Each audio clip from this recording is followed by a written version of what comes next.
Nuestro compromiso es negociar bien, negociar de manera seria, pero negociar cuanto antes para que haya gobierno cuanto antes en Andalucía, y los partidos que están en la oposición tendrán que aceptar el resultado y tendrán que aceptar que otros vamos a gobernar y que otros en ese acuerdo serio, sólido, moderado, liberal que va a liderar Ciudadanos. Buenas noches. Andalucía tenía un gran problema, 36 años de gobierno socialista en la región y ahora parece que le sale uno nuevo, Ciudadanos. Desde que los andaluces acudieran a las urnas a decidir su futuro, la formación de Albert Rivera no ha hecho más que mantenerse y de forma caprichosa en la negativa de sentarse a hablar con Vox. Una formación que irrumpía en los comicios consiguiendo 12 escaños, diputados más que necesarios para el cambio, un giro que prometieron los de Ciudadanos durante toda la campaña electoral. Continúan insistiendo en su rechazo a cualquier solución que implique algún pacto con Vox. Rivera ha llegado a un acuerdo con el PP y quiere que el partido de Santiago Abascal se sume a él a cambio de nada. Manuel Valls viene repitiendo las últimas semanas que Ciudadanos debe dejar fuera de cualquier acuerdo a Vox. Parece que prefieren mirar hacia el Partido Socialista, el de Chávez y Griñán, el que ha saqueado los bolsillos de los andaluces, el que ha dejado unos datos pésimos en educación y desempleo. ¿A qué juega Ciudadanos en Andalucía? Más noticias en nuestro sumario.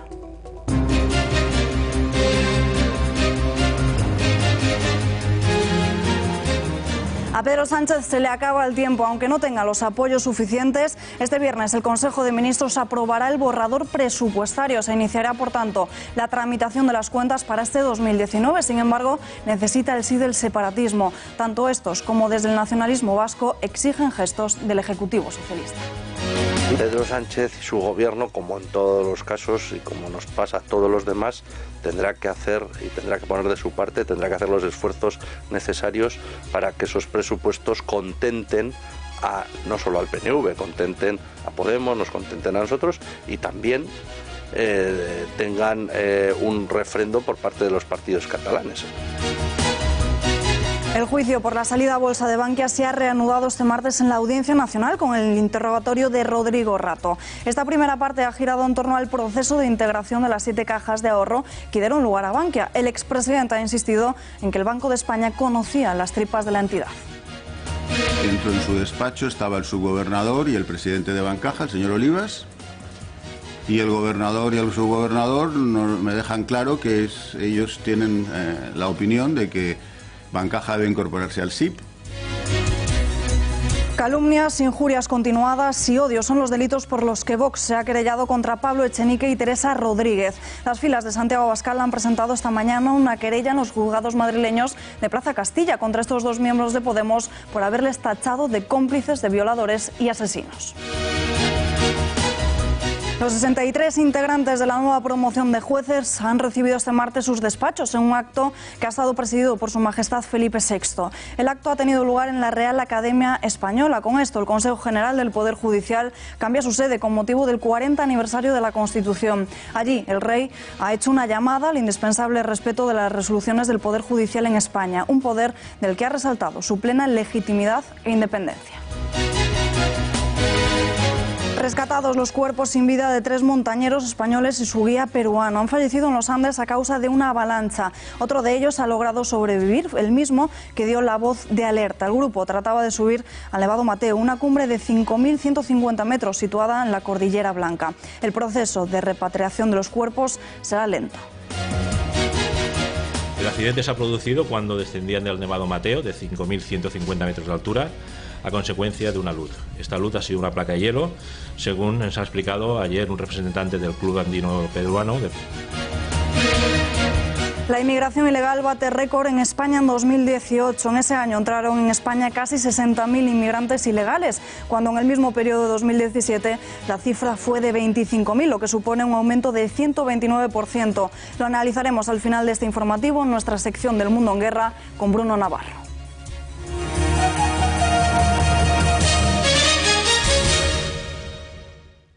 Primero, el Gobierno de España el próximo 11 de enero va a aprobar sus presupuestos en el Consejo de Ministros. ¿El objetivo cuál es? El objetivo es avanzar, que España continúe avanzando. Que continúe avanzando en la consolidación fiscal, que consolide avanzando en la cohesión social, que continúe avanzando en la dignidad laboral y en la creación de empleo y en la modernización de nuestra economía. A pesar de no tener los apoyos garantizados, el presidente del Gobierno, Pedro Sánchez, confirma que el Consejo de Ministros aprobará este mismo viernes el proyecto de la Ley de Presupuestos Generales del Estado. Las cuentas de este año iniciarán, por tanto, su tramitación parlamentaria. El socialista los apoyos necesarios. Una vez cumplido ese trámite, el Ejecutivo tiene la intención de sentarse en la mesa de negociación con el Partido Popular y también con Ciudadanos. Sobre ese borrador presupuestario, el presidente ha querido destacar que los buenos datos de crecimiento económico y de creación de empleo se consoliden y asienten bases en este 2019. Bueno, pues como decimos, el socialismo se muestra la intención de tender la mano a la bancada azul y naranja. Y a pesar de que estos dos partidos, el de Albert Rivera y el de Pablo Casado, se hayan situado desde el primer momento en el no, el PP parece ahora abrir la puerta a permitir que esos presupuestos salgan adelante. Negociarán los populares, pero con dos condiciones. Por un lado, que se recupere la senda del déficit y por otra, una bajada de impuestos. Yo ofrecí el apoyo a los presupuestos generales si mantenía algunas cuestiones que pensaban que eran positivas para España. Si hubiera hecho eso, hubiera habido presupuestos y a lo mejor hubiera tenido más estabilidad parlamentaria. Pero decidió pactar con la izquierda de Pablo Iglesias, es decir, ha optado por una línea ideológica radical en vez de seguir con la senda de crecimiento y creación de empleo. Bueno, pues al final, por desgracia para España, el tiempo me ha dado la razón. La Comisión Europea, el FMI y la OCDE han rechazado las cuentas por irreales y por irresponsables. Por tanto, yo lo que digo es que de aquí al viernes deberían recapacitar y presentar unas cuentas que bajen la deuda pública, que cumplan la senda de déficit y que bajen los impuestos. Los nacionalistas vascos nada sabían de que este viernes se iba a aprobar el proyecto presupuestario, algo que parece no haberles sentado muy bien. El líder del PNV, Andoni Ortuzar, asegura que debería haberlo sabido antes para haber incorporado alguna sugerencia y no tener que ir vía enmiendas. Pedro Sánchez y su gobierno, como en todos los casos y como nos pasa a todos los demás, tendrá que hacer y tendrá que poner de su parte, tendrá que hacer los esfuerzos necesarios para que esos presupuestos contenten no solo al PNV, contenten a Podemos, nos contenten a nosotros y también tengan un refrendo por parte de los partidos catalanes. Para eso va a tener que hacer política.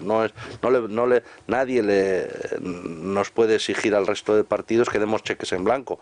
Lo mismo que nosotros tenemos que tener voluntad política de que esto funcione, de que esto aguante.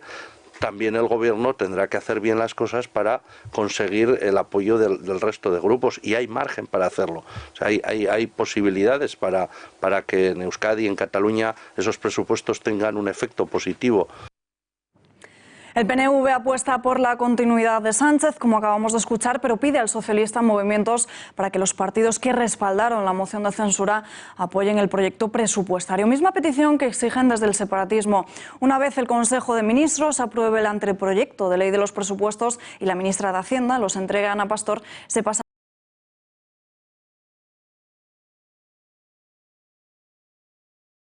Las posturas son divergentes y en el bando republicano hasta empiezan a poner fecha al fin de Sánchez. Se marcan en el calendario finales de enero como fecha límite para ver algún gesto del socialismo y con ello respaldar las cuentas presupuestarias.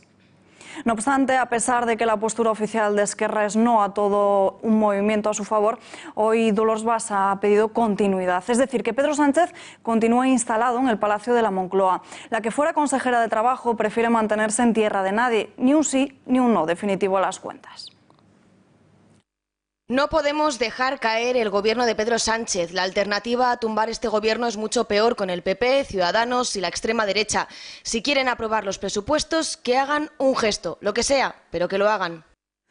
Pero la sorpresa de los presupuestos no es la única noticia que el presidente del Gobierno ha desvelado en esa entrevista que veíamos antes a la agencia EFE. María Matos ha hablado de puntos muy importantes, ¿no es así? Así es, le han preguntado por todos los temas más comprometidos y Pedro Sánchez ha respondido a todo, pero lo ha hecho a su manera. Vamos a ver de qué forma. Hemos destacado los titulares más importantes. Lo primero que le han preguntado es por la duda que tienen todos los españoles. ¿Cuándo va a haber elecciones? Pues el plan de Sánchez, seguir con la legislatura hasta el 2020. Bueno, tenemos un programa de gobierno que estamos desarrollando desde el minuto 1 de la moción de censura. Quisimos primero garantizar la estabilidad económica, social y política, y eso es lo que está haciendo el gobierno. Por tanto, si tenemos una ambición, es la de agotar la legislatura.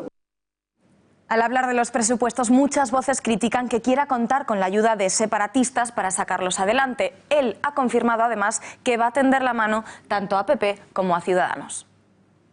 La vamos a hacer con todas las fuerzas parlamentarias. No solamente vamos a mirar a las fuerzas, en este caso independentistas, sino que también aquellas fuerzas parlamentarias que están pidiendo no depender solamente de las fuerzas parlamentarias independentistas para poder sacar a los presupuestos. Les vamos a tender la mano. Vamos a tender la mano también a Ciudadanos y vamos a tender la mano también al Partido Popular. La crisis catalana, lógicamente, ha sido uno de los temas que han centrado la entrevista. Vean qué contesta de si se debería aplicar o no el 155 en Cataluña. Aquellos que hablan del 155 y que abogan por un 155 perpetuo, lo que quieren es perpetuar la crisis en Cataluña. Y nosotros queremos resolver la crisis en Cataluña. Y como saben, este mes comienza el juicio del Procés con los líderes catalanes independentistas encarcelados. La polémica gira en torno a un posible indulto del gobierno. El presidente ha preferido esquivar la pregunta sin mojarse. Y lo he dicho muchas veces, no voy a politizar la justicia ni judicializar la política.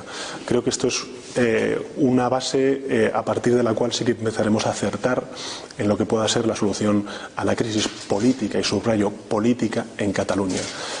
Por tanto, no se puede indultar a quien no está condenado. ¿Recuerdan el polémico viaje que el presidente hizo en el avión oficial al Festival de Benicàssim para ver a un grupo de música? Pues la semana pasada el gobierno emitió un comunicado en el que cifraban el coste total del viaje en 283 euros. Así se ha defendido Pedro Sánchez de las cosas que no cuadran.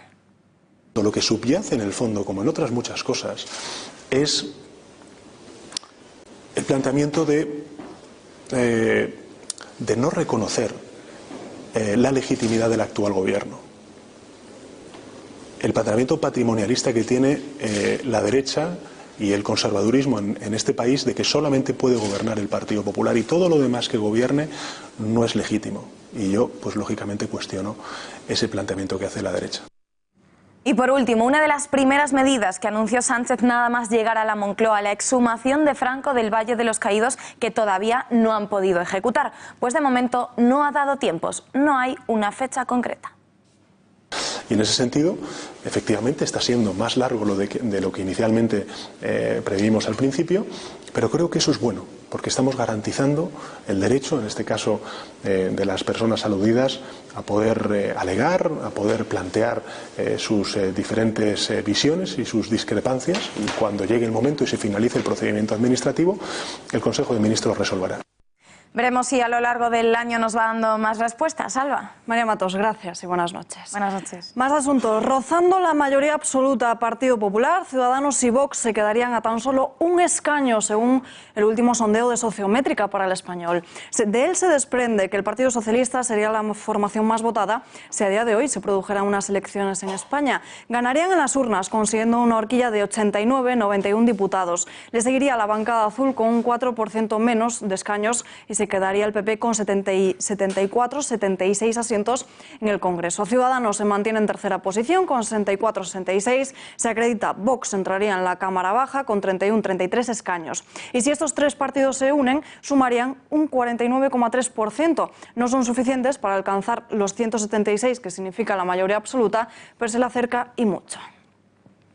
Analizamos todos estos asuntos, la intención de aprobar el proyecto presupuestario este viernes, las declaraciones del presidente de hoy y todo el panorama político del país con el periodista Fernando Valls. Nos vamos en directo hasta la redacción de lainformación.com. Fernando, muy buenas noches. Hola, ¿qué tal? Buenas noches. ¿Cómo es posible que Pedro Sánchez pretenda aprobar su borrador de cuentas este viernes e iniciar así su tramitación cuando no tiene los apoyos suficientes? Bueno, a día de hoy no tiene los apoyos suficientes, pero lo que aspira el presidente del gobierno es a contar con ellos de aquí al mes de abril, que es cuando se va a decidir la primera fase del proyecto presupuestario, las enmiendas a la totalidad. No las tiene, ya decimos, los apoyos, pero él aspira a conseguir sobre todo el de los independentistas. Yo creo que Moncloa ya está centrado exclusivamente en conseguir los apoyos de PDeCAT y RC, que son los partidos que tienen que girar, sobre todo PDeCAT, donde hay una profunda división entre los más radicales, el ala de Puigdemont, y los más posibilistas, digamos, el ala de Ferran Bel y Carles Campuzano, el portavoz en el Congreso, que se abren a tramitar los presupuestos. PP y Ciudadanos siempre se han mantenido en la postura del no a estas cuentas, pero ahora Casado dice que si Sánchez rectifica podría apoyarlo. ¿Cambiaría el socialista? Es decir, ¿recuperaría la senda del déficit y la bajada de impuestos como exigen los populares? ¿O prefiere el presidente conseguir el apoyo de los separatistas? No, Moncloa tiene totalmente descartada la vía de PP y Ciudadanos. La vía de Moncloa es la que posibilitó que saliera adelante la moción de censura, es decir, los partidos nacionalistas vascos en primer lugar y sobre todo los independentistas catalanes, que son esos que le pueden posibilitar superar esos 175 votos en la segunda votación. Ya decimos que la posibilidad parte en Cataluña y por eso el presidente se va a volcar con un fin de semana en el que va a aparecer allí el sábado para intentar conseguir esos apoyos de los catalanes. El bando separatista continúa en tierra de nadie. Exigen un gesto al gobierno. ¿Serían capaces de hacer caer a Sánchez? Bueno, pues esa es la baza que maneja Moncloa, es decir, si no consigo sacar adelante los presupuestos, pues evidentemente la legislatura se complicaría y probablemente tendría que haber un adelanto electoral. Eso yo creo que es la baza que va a jugar Moncloa. Bueno, a nadie de nosotros les conviene unas elecciones anticipadas, lo que nos conviene es ganar tiempo, sobre todo en una situación de gran inestabilidad política como ha quedado demostrado en Andalucía. Por tanto, yo creo que va a haber un tira y afloja y veremos a ver quién resiste más. Ya te digo, Moncloa lo que maneja es eso, prolongar hasta el final la incertidumbre e intentar que los independentistas no provoquen su caída finalmente. ¿Qué posibilidades hay de que lo que ha sucedido en las elecciones andaluzas, más allá de lo que digan las encuestas, se plasme también a nivel nacional? Bueno, Andalucía ha sido un serio aviso para el PSOE y ya otros varones, o sea, Susana Díaz está camino de salida del gobierno, probablemente también del PSOE andaluz, y eso alerta a otras baronías del PSOE, donde hay gobiernos importantes en juego, Castilla-La Mancha, Aragón, Asturias, Extremadura, donde el bloque centro-izquierda pues va a tener difícil gobernar.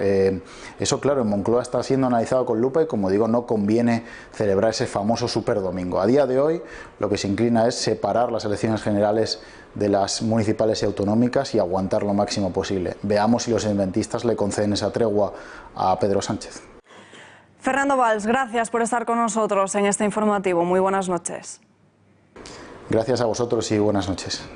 Más encuestas que marcan la actualidad política del día. El presidente de Castilla-La Mancha podría seguir ocupando la dirección del Ejecutivo en base al sondeo que publica hoy El Mundo. Revalidaría la presidencia en la región al lograr su partido, el Partido Socialista, pasar de los 15 asientos actuales hasta los 16-17 en el Parlamento de la misma. El escenario político de Castilla-La Mancha quedaría con un Partido Popular a la baja, con hasta 6 diputados menos, quedándose entre los 10 y los 11. Por su parte, Podemos mantendría sus 2 diputados y Ciudadanos y Vox entrarían en el gobierno. La formación naranja lo haría con 4 o 5 escaños y las filas de Santiago Abascal con 1. Se confirma también aquí, en este territorio, el que algunos ya tildan de fenómeno Vox.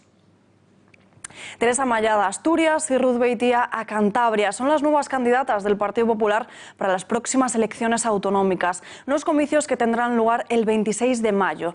La Dirección Nacional confirma a la expresidenta de UNOSA como la candidata asturiana y se justifica en la mejor valoración obtenida en las encuestas internas y, sobre todo, entre los votantes de Foro y Ciudadanos. En la región cántabra, por su parte, la apuesta popular es la campeona olímpica y diputada Beitia. Estas designaciones se harán de forma oficial a lo largo de toda esta semana.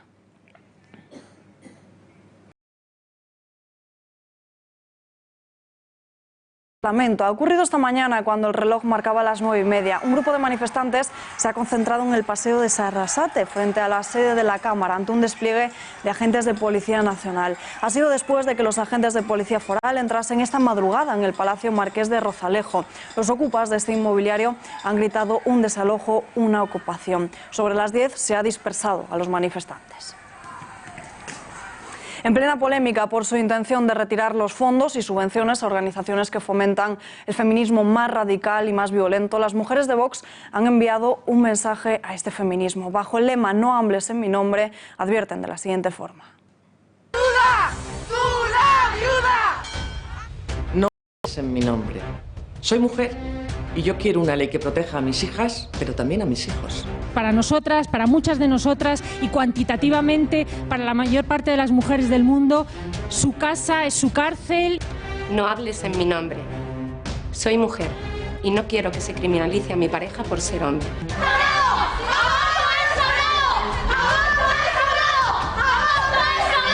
No hables en mi nombre.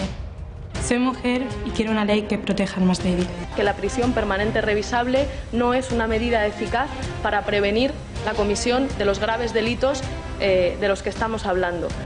No hables en mi nombre. Soy mujer y quiero que los criminales sexuales reincidentes no salgan de la cárcel. No hables en mi nombre. Soy mujer y no quiero vuestro burka ideológico. Tenemos nuestra propia voz. Vox ha sido una formación muy firme con este asunto. Ha pedido derogar la ley contra la violencia de género, pero para sustituirla por otra que ampare a todas las víctimas, sin atender a cuestiones de género. Una que respete la Constitución y con la que se terminen las subvenciones.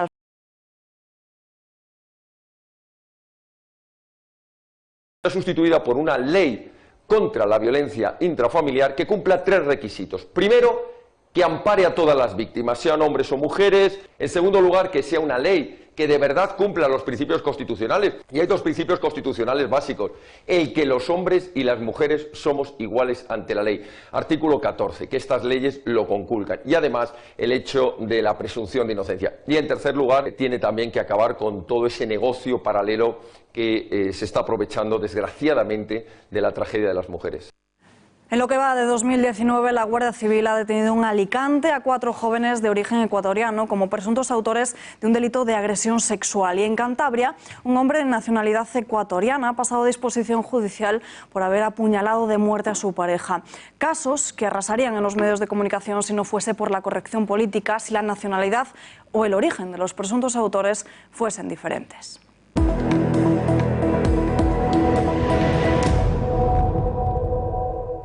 Y abrimos nuestra sección de la lupa de Rafa Núñez Huesca. Rafa, muy buenas noches. Muy buenas noches, Alba. Hablamos hoy, miramos a los datos que sirven para entender la llamada violencia de género en España. Efectivamente, porque ante la superficialidad de muchos análisis, la violencia llamada de género en nuestro país, en fin, esconde algunos datos que es preciso abordar con toda la neutralidad, pero también con todo el valor que es posible. Vamos a ver esos datos porque muchos de ellos son extraordinariamente reveladores y la mayoría. El país en el que estamos, a nuestro país, que por muchas feministas radicales tachado de un país, en fin, particularmente inseguro, vemos ahí las estadísticas internacionales, son estadísticas del Banco Mundial, que dicen que nuestro país es uno de los más seguros del planeta. Con respecto a la Unión Europea, solo hay un país que sea más seguro, que es Austria. Luego estamos nosotros, que somos bastante más grandes, casi 4 veces el tamaño demográfico de Austria. Estos son datos con respecto a 100.000 habitantes, homicidios por cada 100.000 habitantes. Y vemos que estamos muy alejados de países americanos, pero también de países europeos tenidos como modélicos. Es el caso, por ejemplo, de Finlandia o de Francia. El número de asesinatos en nuestro país es menos de la mitad de los que se producen en el país galo. Esto con respecto a los homicidios. Vamos a pasar ya a la violencia llamada de género. Mujeres asesinadas con respecto a la misma estadística que el anterior gráfico, 100.000 habitantes. Islandia o Finlandia, esas democracias nórdicas que deslumbran a tantos analistas políticos, tienen niveles de incidencia de asesinato, de homicidio contra las mujeres que triplican, como ven ustedes, las cifras de nuestro país. En nuestro país se asesinan, cada asesinato es obviamente un drama y hay que combatirlo, es una tragedia que hay que erradicar, pero en el contexto internacional, como pueden ustedes ver, nuestro país está bastante mejor que países, como digo, tenidos como modélicos. Y estos hemos extractado solo datos referidos a países europeos, a países llamados de nuestro entorno. En otras partes del planeta se podrán ustedes imaginar que los datos son mucho más duros contra las mujeres. Vamos con el siguiente gráfico, que sirve, como digo, para contextualizar todo este debate que se está produciendo en las últimas semanas. Son números oficiales extraídos del Instituto Andaluz de la Mujer. Con respecto a el año 2018, el año que acaba, el total del presupuesto, como pueden ver ustedes, son 42 millones de euros. De ese total, 9 millones y medio se van a salarios, 12 millones un poquito más a gastos corrientes, inversiones 926.000 euros, casi 1 millón de euros, y transferencias a institutos, a sindicatos o a asociaciones feministas, nada más y nada menos que 20 millones de euros. ¿Cuál es de este porcentaje total el que va dirigido en última instancia a las víctimas de la llamada violencia de género? Pues únicamente el 2,8% del presupuesto total. Esto es 1.205.766 euros. Repetimos, menos del 3% va orientado a las víctimas reales de la violencia de género. Estos son datos oficiales extraídos, como decimos, del Instituto Andaluz de la Mujer. Vamos con el siguiente gráfico. Violencia de género cometida por extranjeros. Este es, como acaba de comentar mi compañera Alba Vila, un debate que se suele hurtar a los ciudadanos y, sin embargo, es preciso aportar datos y aportar algo de luz. Respecto a la población total, según el Instituto Nacional de Estadística, el 9,8% de los españoles o de los ciudadanos que viven en nuestro país son extranjeros, el 10% para redondearlo. Y sin embargo, en las agresiones a las mujeres ocupan casi el 40%, lo están viendo ustedes abajo. Agresores españoles, 61,8%. Por cada 100 agresiones que se producen a las mujeres, el 61,8% la cometen hombres españoles y el 38,3% hombres extranjeros. Hay que recordar y hacer valer ese desnivel o esa desproporción. Repetimos, el número de extranjeros en nuestro país es del 9,82% de la población. Sin embargo, con respecto a las agresiones a mujeres, esa estadística se eleva y casi se multiplica por 4 con ese 38,3% de agresiones a mujeres cometidas por extranjeros. El caso de los ecuatorianos que hemos visto en la última noticia de este informativo. Alba. Para analizar todo este asunto, Rafa, tenemos aquí con nosotros a Alicia Rubio, vicesecretaria estatal de Vox y experta en ideología de género. Señora Rubio, muy buenas noches. Hola, muy buenas noches. Encantada de estar aquí. El placer es nuestro. Bueno, la actualidad obliga. El Tribunal Supremo ha fijado criterio en esos casos de agresiones recíprocas entre hombre y mujer. Por la misma agresión, un hombre ha sido condenado a 6 meses de prisión y una mujer a 3. ¿Qué opinión le merece esto?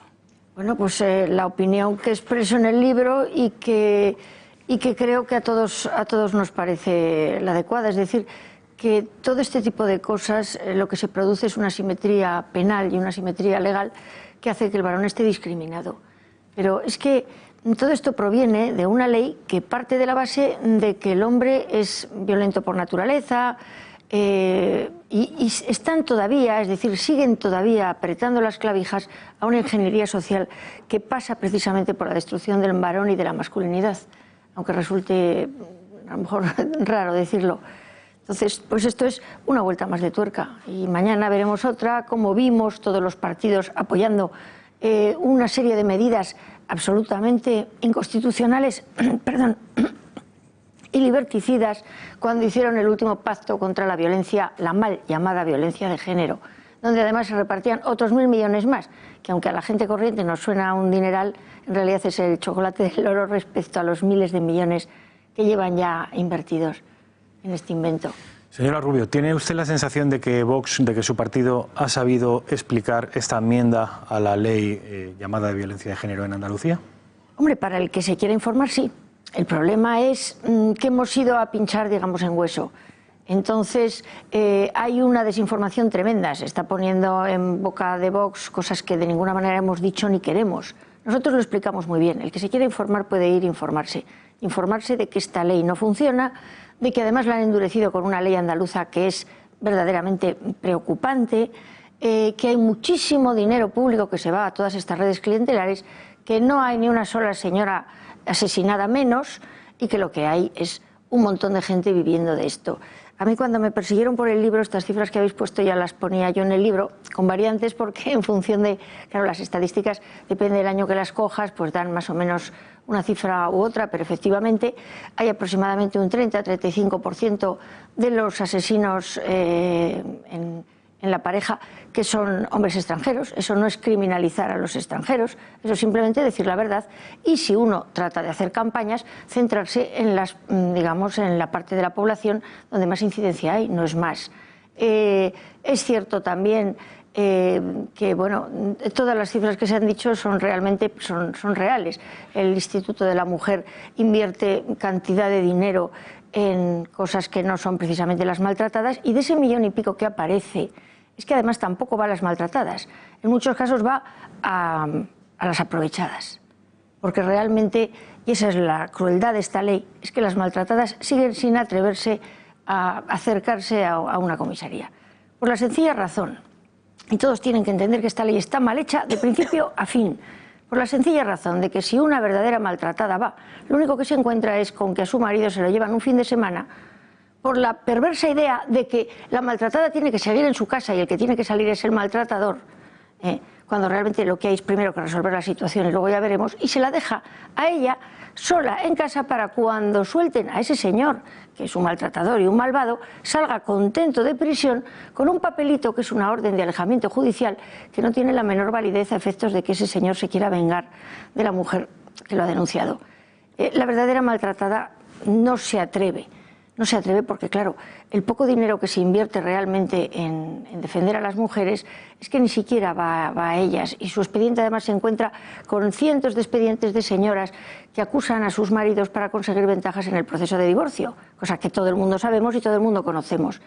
Entonces, a mí me gustaría decir una cosa, no es que Vox explique o no explique, es que las señoras, todo el feminismo que vive de esto y todos los partidos políticos que viven de esto, tienen que saber que estas cifras ya están en la cabeza de millones de españoles, que no es ya que Vox explique o no explique, es que está empezando a haber aquí una lucha de la realidad y las percepciones de la ciudadanía contra lo que nos cuentan los que viven de esto. Dentro de los aspectos más polémicos de la ley andaluza, ¿hay algún supuesto presuntamente inconstitucional? Hombre, hay un altísimo grado de adoctrinamiento, hay incluso esto que ha salido, que ha escandalizado a la gente, de que a los hombres hay que hacerles cursillos, aunque no hayan hecho nada, es decir, como si hubiera que reeducarlos, como si fueran lo que realmente está en el fondo de todas estas legislaciones, y es que el hombre es un maltratador genético, que el hombre es malo por naturaleza. El hombre, es que además lo dijo la señora Carmena, que es que hace falta, en fin, tener bemoles para decir ese tipo de cosas. O sea, pretenden que no se criminalice, por ejemplo, a la población extranjera, cosa lógica, porque cada crimen no lo hace toda la población extranjera, lo hace una persona en particular. Y sin embargo no tienen ningún miramiento en criminalizar al varón al completo. Además, en un país en el que concretamente los hombres tienen un índice de maltrato y de asesinatos contra las mujeres, como ya hemos visto, bajísimo, de los más bajos del mundo, de los más bajos de Europa, y que debería hacer pensar a todas estas personas que nos están todo el día hablando de la lacra, que nos hacen creer que es que realmente España es un país violento, que es exactamente lo que están buscando.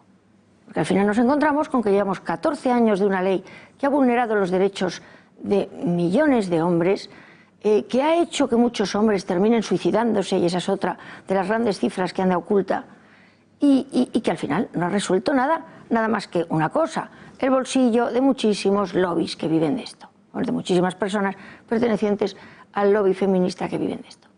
Señora Rubio, ¿busca Vox una enmienda a la totalidad de la ley? ¿O quiere, a la totalidad de la ley andaluza me refiero, o quiere modificar aspectos concretos? Y si es así, ¿cuáles son esos aspectos?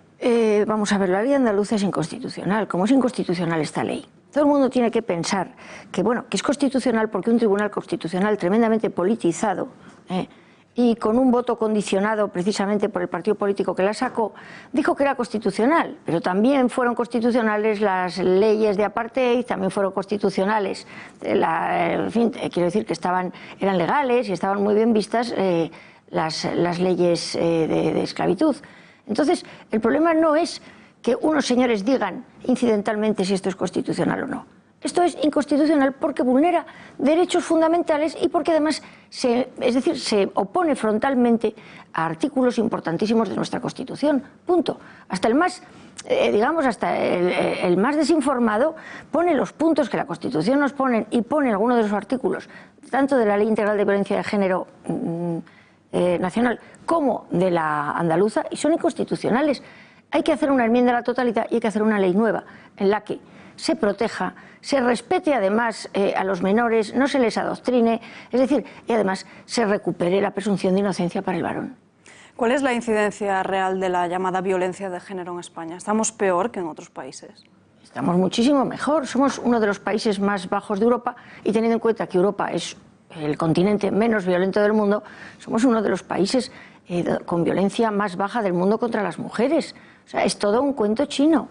Es verdad que es lamentable cualquier mujer que muera, pero el problema es que se nos está, es decir, a ver, esta ley no vino para protegernos a las mujeres. De hecho, no nos ha protegido ni es la forma. Esta ley lo que vino es precisamente para poder invertir un montón de dinero público en una serie de políticas que se daba por hecho que no iban a funcionar, con lo cual siempre se iba a pedir más dinero público, porque seamos realistas, a mí me encantaría que no se matara, pero en una población de 46 millones de personas siempre va a haber alguien que mate y siempre va a haber en el interior de las parejas situaciones límite, pero además por otras razones que no son precisamente que el hombre odia a la mujer por ser mujer, sino por casos de enfermedades mentales, de drogadicciones o adicciones, de convivencias imposibles.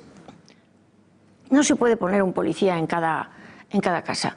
Entonces ellos saben que teniendo la incidencia bajísima que tenemos, tienen que hacer una enorme alarma social, que creamos que realmente esto es una cosa absolutamente insoportable. Cualquier muerte no es soportable, pero lo cierto es que no es un índice preocupante con tanta población.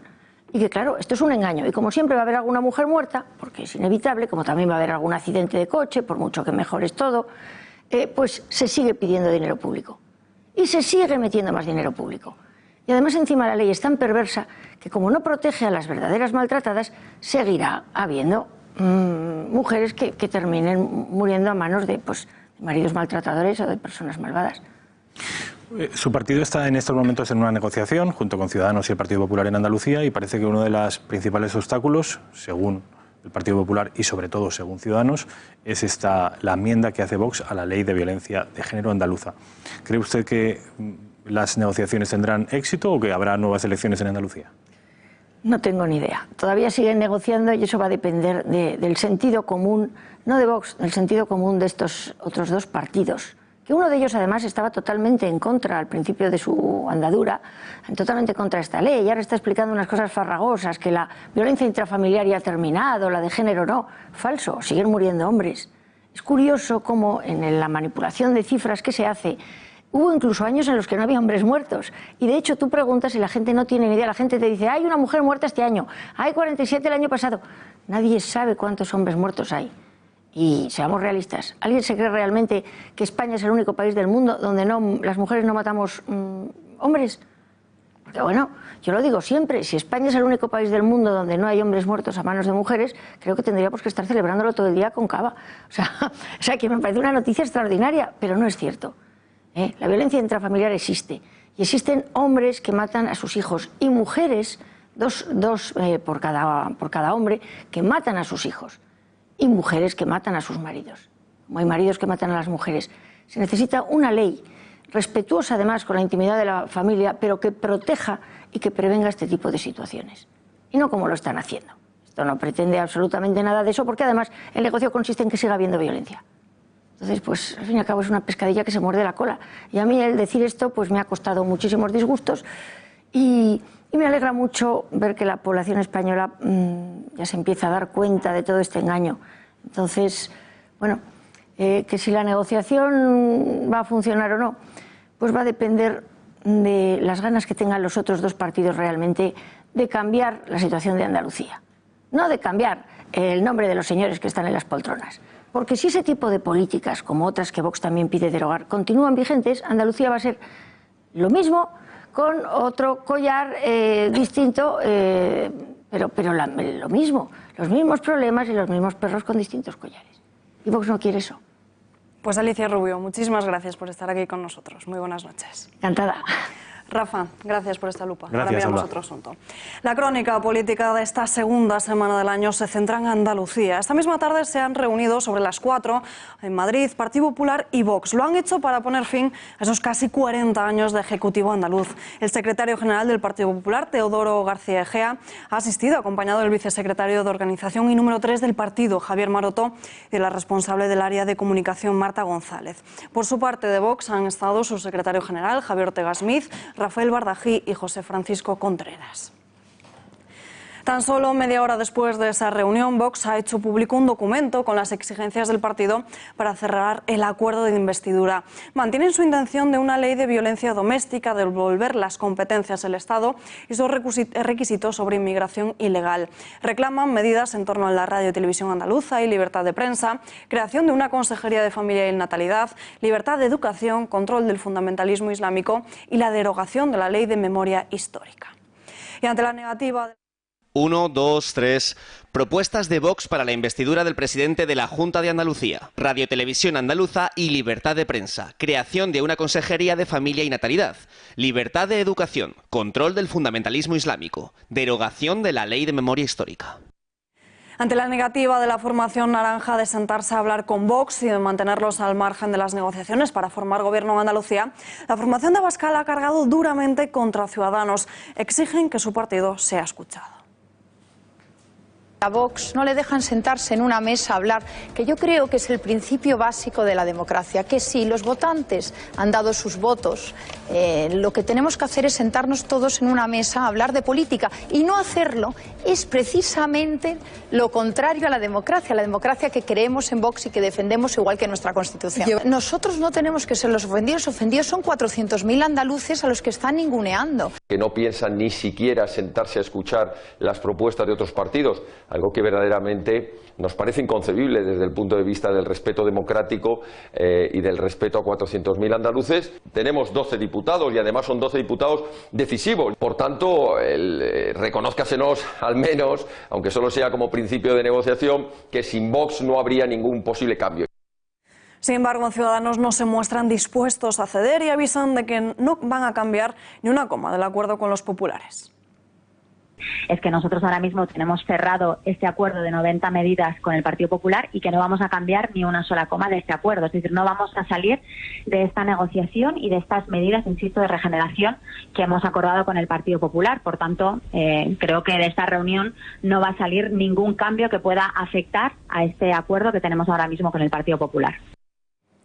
Desde que los andaluces acudieron a las urnas a votar, Ciudadanos se ha mantenido en el no a las negociaciones con Vox, una formación que necesita para cumplir su promesa de querer cambiar el gobierno socialista en Andalucía. Editorial con Rafa Núñez Huesca.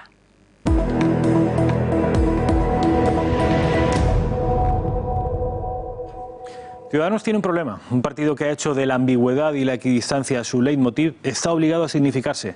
Por una parte tiene a Manuel Valls, su candidato a la alcaldía de Barcelona, presionando para que los de Rivera practiquen un cordón sanitario a Vox. Incluso el partido de Macron en Francia está presionando a los naranjas para que marginen a los de Abascal. Se trata de algo completamente inédito. Un partido extranjero dando directrices ideológicas a un partido local.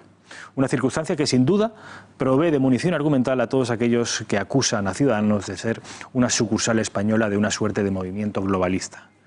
Por otra parte está el interés electoral de Ciudadanos. Si continúa el Partido Naranja con su obcecación en marginar a Vox, podría sufrir un correctivo en el resto de España y quién sabe si perder la mitad conservadora de su electorado. Un dilema para el que ya existe un precedente, la UCD. La UCD estalló por los aires precisamente por el mismo motivo. Una parte de sus miembros acabaron en el Partido Popular y la otra parte en el Partido Socialista. Sería bueno que Rivera lo recordara. Rafa, gracias y muy buenas noches. Hasta mañana.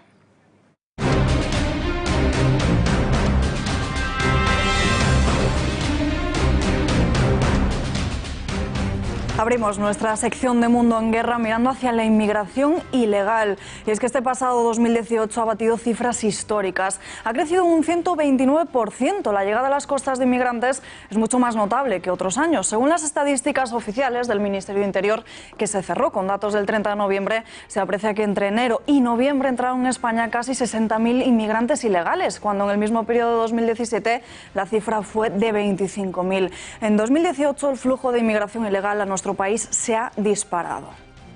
Analizamos el auge de la inmigración ilegal con el analista en seguridad y defensa y militar en excedencia, Bruno Navarro. Bruno, muy buenas noches. Muy buenas noches. Bueno, como decíamos, en 2018 ha entrado un total de 57.500 inmigrantes ilegales a través de 2.000 embarcaciones. ¿A qué se debe este fenómeno?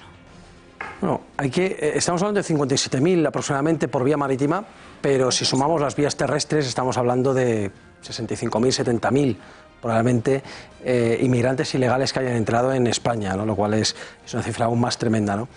Pero volviendo a las cifras marítimas, que son las que nos interesan aquí, España es ya la primera ruta marítima de inmigración ilegal en Europa, en toda Europa. En toda Europa ha habido unos 150.000 inmigrantes ilegales por vía marítima, de los cuales, como decimos, 57.000 han venido por España. Pero es que en Europa está descendiendo, ha descendido un 25% respecto al año pasado y un 92% respecto al pico de 2015, al pico de la crisis.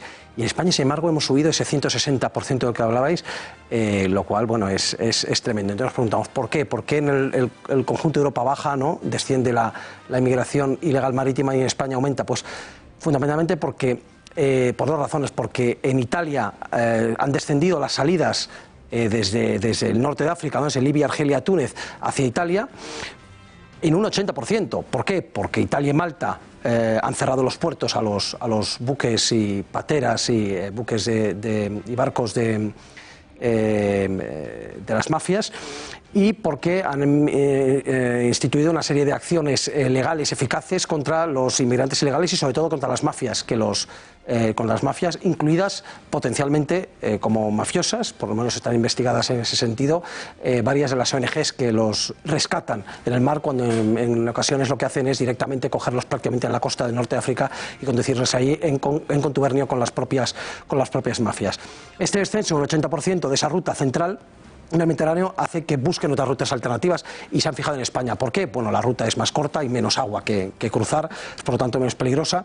Se utilizan embarcaciones rápidas, por un lado embarcaciones rápidas y de gran capacidad, que son las que se utilizan también para el hachís, para el tráfico de droga, pero también lanchas de juguete de los chinos, ¿de acuerdo? Que son tremendamente peligrosas, pero para el poco trecho que hay, pues se arriesgan a utilizarlas, y también por el aumento de la inestabilidad en el Rif, en el norte de Marruecos, que está causando muchas protestas y aumenta el número de migrantes marroquíes. Pero todo esto, que son causas objetivas, están, digamos, externas, están ayudadas por una causa interna en España, ¿no? Que es el efecto llamada producido por decir sí quiero a todos los barcos con inmigrantes que hay en cualquier lugar del Mediterráneo, y por una política migratoria de puertas abiertas y hechos consumados que hacen que los inmigrantes digan sí, claro, vamos a España o vamos por la ruta de España. Ceuta y Melilla son los dos puntos fronterizos que más soportan la presión migratoria ilegal. ¿De qué manera se podría reforzar la frontera para frenar esta avalancha? Sí, Ceuta, en este mismo informe, Ceuta ha bajado un poco el índice de inmigrantes ilegales, pero Melilla lo ha subido muchísimo. En conjunto han aumentado un 9% los inmigrantes ilegales por Ceuta y Melilla. Hablamos ya de prácticamente 6.000 en el año pasado, ¿no? Fundamentalmente los saltos de valla, que todos conocemos, terribles, y también los dobles fondos, esas pateras terrestres, esos dobles fondos en vehículos, por los que se intenta introducir y se consigue en ocasiones introducir a los ilegales. ¿Cómo frenarlo, no? Por un lado, habría que dotar a las fuerzas de cuerpos de seguridad del Estado esto se dice mucho, del personal, es decir, del número de personal, pues tienen unos números, tienen muy poco personal en las vallas y en las fronteras, de los medios adecuados para su defensa, para evitar ser heridos, para repeler ataques y para poder detener a los que entran ilegalmente. Y de la protección legal al ejecutar este mandato que tienen cuando están prácticamente desprotegidos, y hay una política de culpabilizar al agente de policía.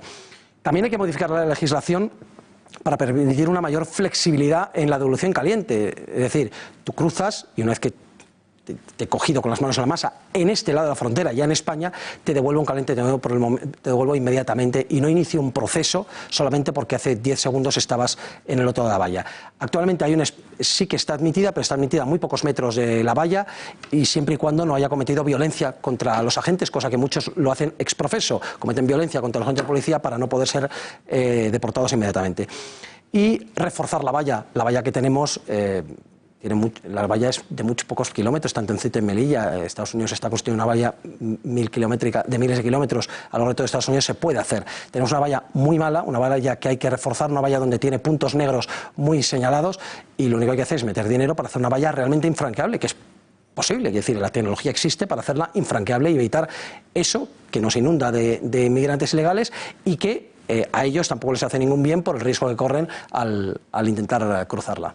¿De qué manera operan esas mafias que se benefician de la inmigración ilegal con rumbo a España? Hay que tener en cuenta que el 90% de las personas que cruzan por mar lo hacen, 90% si no más, lo hacen utilizando mafias. Al final necesitan un vehículo que es una balsa, unos contactos en el otro lado, etc. Es un negocio además redondo para las mafias, ¿no? Porque se cobra por adelantado, se pueden cobrar, digamos, 2.000 euros. Ahora varía mucho dependiendo de la zona, de la mafia, de las condiciones de lo que estás contratando. Es un negocio, digo, redondo porque se paga por adelantado. Luego, si después te coge la policía y te repatrian, te intercepta salvamento marítimo, incluso del país de Marruecos mismo, y no consigues hacer tu travesía o te ahogas, da igual para los mafiosos porque ya han cobrado, no han cobrado por adelantado. Esto hace al pagar por adelantado que se cuide muy poco de la seguridad del inmigrante, porque ya ha pagado, con lo cual se puede utilizar cualquier... Si utilizaran cuando hacen transporte de droga, entonces sí, porque la droga tiene que llegar a su destino, si no, he perdido dinero, ¿no? Luego en el otro lado, en la playa, dependiendo, puede ocurrir que estén esperando vehículos que van a coger a esos inmigrantes para vehículos conducidos por inmigrantes legales que ya tienen permiso de residencia y que se ganan su dinero así, están haciendo de caballo de Troya y los ponen a salvo en espera de que se puedan ya dispersar por el resto del territorio nacional o pasar a otros países de Europa, ¿no? En otros casos no hay nadie en la playa y es un sálvese quien pueda. Se captura a algunos y a otros no se les pilla y bueno, es el sálvese quien pueda, que también hemos visto en muchas imágenes. Y en muchas ocasiones, muchísimas, se sigue extorsionando en España. Es decir, la mala aventura de los inmigrantes no termina en la costa, sino que siguen siendo objetivo de las mafias, siguen dependiendo de ellos, están explotados, esclavizados. Por ejemplo, las mujeres prostitutas forzadas, que son muchísimas, y los menores, que llegan manos de las mafias y que son sometidos a todo tipo de vejaciones y de explotaciones aberrantes. ¿Quién es el mayor beneficiado de esta inmigración ilegal en Europa? Pues como tantas veces ocurre, como cuando hablábamos de otros temas en esta casa, se han juntado se han unido dos que pueden ser antitéticos, ¿no? Por un lado, el gran capital europeo, que ve en esa inmigración masiva extraeuropea una mano de obra barata, prácticamente esclava.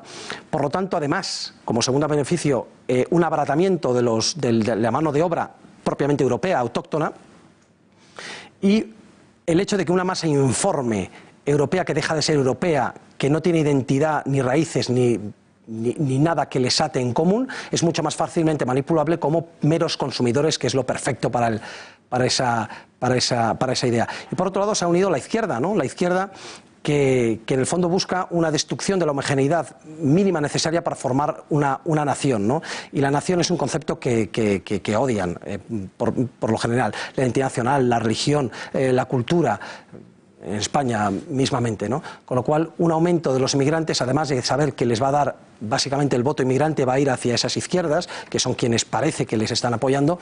Por lo tanto, esos inmigrantes van a votar mayoritariamente, son votos, están comprando votos, por así decirlo, están consiguiendo votos, y además están consiguiendo la destrucción paulatina del sentimiento nacional, que es uno de sus objetivos.